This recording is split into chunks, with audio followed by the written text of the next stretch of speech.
بسم الله الرحمن الرحيم سأل سائل بعذاب واقع للكافرين ليس له دافع من الله ذي المعارج تعرج الملائكة والروح إليه في يوم كان مقداره 50,000 سنة فاصبر صبرا جميلا إنهم يرونه بعيدا ونراه قريبا يوم تكون السماء كالمهل وتكون الجبال كالعهن ولا يسأل حميم حميما يبصرونهم يود المجرم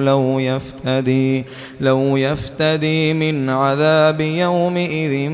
ببنيه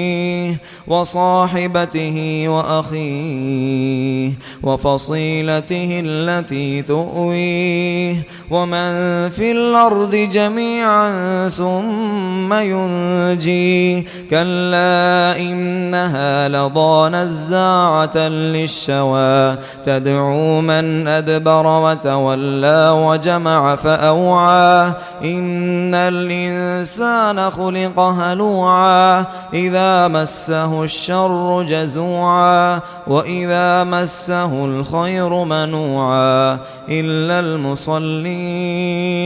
الذين هم على صلاتهم دائمون والذين في أموالهم حق معلوم للسائل والمحروم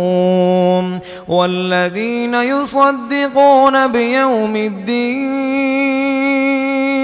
والذين هم من عذاب ربهم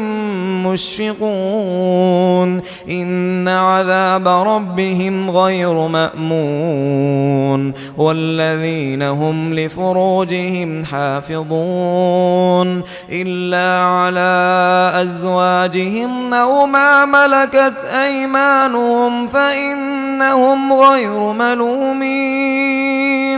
فمن ابتغى وراء ذلك فأولئك هم العادون